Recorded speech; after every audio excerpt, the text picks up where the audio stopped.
Welcome back to New to Prepping with the Frontier Preppers. My name is Billy, and like we said in the last episode, today we're going to be talking about fire. Fire is something that I see a lot of folks struggling with.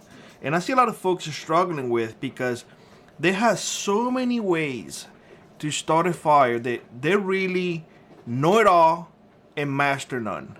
That's the best way that I can say. Now, when you're talking about self-reliance and you go online and whatnot, you see a vast variety of people giving them their opinion on the matter and be like, you need flint steel to start a fire. You need to rub sticks to start a fire. You need to practice those primitive ways to start a fire. Well, let me tell you something. You are starting in this journey, and those ways to start a fire, although they have been there forever, they are not as easy to master as they tell you. They will flat out say, yeah, you rub two sticks together, or you do the bow drill, or you do the fling steel and whatnot. They are not as easy to master as current fire making tools. And that's what I'm here to tell you. The easiest way to start a fire, honestly, no doubt about it, is with a lighter. Look how easy this is. Boom. You have a fire.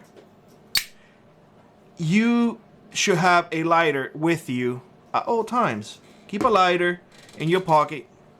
There are several ones.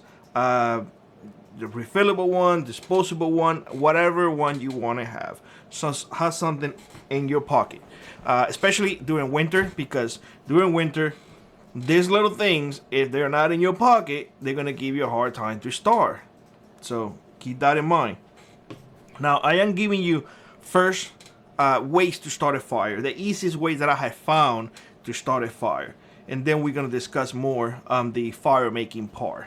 The other thing that I see often is folks going straight to ferrocerium rod, and I see folks buying these things all the time. Does this start a fire? Yes, it does start a fire. However, you are required to practice quite a bit. This is not big. It will create a spark, but just because you're creating a spark does not equal you making a fire. No. You have to do everything that is required to start a fire. Getting your bundle together. Everything needs to be dry. Yada, yada, yada. So this thing, although useful once you have some sort of skills, it is not as easy as a lighter. Remember. The other thing that I see folks using is this. This actually is one of my favorites, to tell you the truth. I don't even think they make this anymore. This is a Kodiak fire starter. And it does have a magnesium rod, a soft magnesium rod, and it has a ferrocerium rod attached to it, along with a temperature and a compass. Go online, everyone. If you're gonna ask me, go online. I don't think they sell this anymore, honestly. But I think, if I'm not mistaken, this is like my second one. I was gonna say third, but no, the third is the one that I have stored away. But this is the second one that I have, that I use it all, and I have lifetime warranty when I bought it, but I haven't really used it a lot since I moved to Alaska. Lighter again, but in Florida I did use what I replaced, that it was exactly the same one as this one, and it did work out good. And you get to shave the magnesium rod, and you get those shavings, and it does help tremendously to start a fire. So between this two, I will highly recommend you to get something like this instead of this. Why? Because you are having those shavings, and those shavings, once you light them up, they're not going to go off. That does also present a safety issue. Be careful. Be really careful, because this thing, once you light it up, it burns really hot. And it doesn't matter if you pour water, it will not go out. That I can guarantee you. So really good tool to have. I will definitely recommend this over the ferrocerium rod. This to me works a lot better. Moving on, we have other things, and the in the vast ways to make fire. This is the most common one, y'all. Strike anywhere matches. I have seen people struggling with strike anywhere matches. I have seen people trying to do it like in the movies, anywhere. Just use the box. Yes, they can strike anywhere. No, you cannot do it in your face. Don't do that. But there are really good ways to start a fire as well. They do come in 300 counts, so you do have 300 ways, 300 chances to start a fire before you get into trouble. So something to consider. This one's actually really good as well. I have used this in the past to start fires. Here, I like them because they are long. You got 50, and of course you're gonna pay. This one was a few years ago. This is in my stockpile. This has not been opened or anything. They're still sealed. But I paid $3.99 for this. You can pay $3.99 for this one, and you get 300 versus 50. But you get what you pay for. That's the take here. And speaking of you get what you pay for, these are the ultimate matches that you may want to get. Seal container, strikes in here. Let me open it up so you guys can see. These are storm matches. Look at this. Yes, what they say about this is true, and I have tested this before. Once you light this baby up, you can submerge it in water, pull it out, and it will light back up again.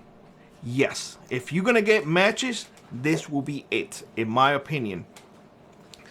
And you can put a piece of cotton in here, dry cotton. Don't put Vaseline in this one, but it will help you as tinder. So, and this is seal, of course, in the container and whatnot. This is a very good way to start a fire. Very, very good way. Now, honestly, to tell you the truth, all of those things that I show you pale in comparison to the next one. The next one that I'm going to show you is this. A torch. This is a torch. This uses propane tanks. This one is empty, by the way, just for YouTube's sake and whatnot. And I'm going to put it together, but it is empty. It has absolutely nothing in this. Actually, I put it from my empty containers that I had to fill. And all you have to do is just put it together. Screw it, and again, just to show you, this is how it looks. You press the button, and the flame will come out. A long flame, yay big. Thousands of degrees hot.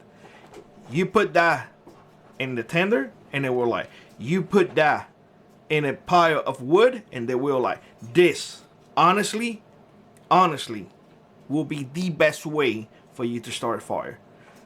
Boy, can you carry this? Now, if you have an RV, if you have, space and whatnot, sure, of course you can carry it.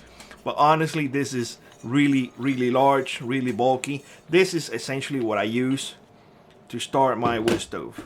This is I mean, it's the best way to do it, to tell you the truth. Instead of getting newspapers and all of that nonsense, I just put some kindling in there, light it up, and keep on going. Now, you have several ways to start a fire, and you may ask yourself, okay, Billy, so what do I do now? Right now, you have to see which one you think is the easiest for you. Don't go with the complicated. Go with the complicated later on. Learn how to do the bow and drill. Learn how to rub sticks together. Learn how to do the flint after you master this. The easiest way to me is a lighter. A lighter. This is the easiest way for me. So, in a safe environment, clear a little piece in a safe environment with a fire extinguisher right next to you. Try to get something together very small and try to practice fire making. Remember, safe environment. I cannot emphasize this enough, y'all. Be safe, because if you're not safe, you can hurt yourself, burn your house, and do a lot of damage. So be safe. but practice with the easiest method first and then move on from there. Honestly, I do believe that a lighter is the easiest way to do it. After that, matches. After that, the ferrocerium rod with the magnesium. I'm not gonna tell you to get this because, well, this is just starting a fire. This is not even learning. So that is my advice to you. Start small. Be safe when you practice. Be extremely safe when you practice fire making, because this, in my opinion, along with firearms, it is the most dangerous thing that you can do as a prepper. So, hope you like this video. Like always, rock on, prep on, and I will see you on the next one. Bye-bye, everybody.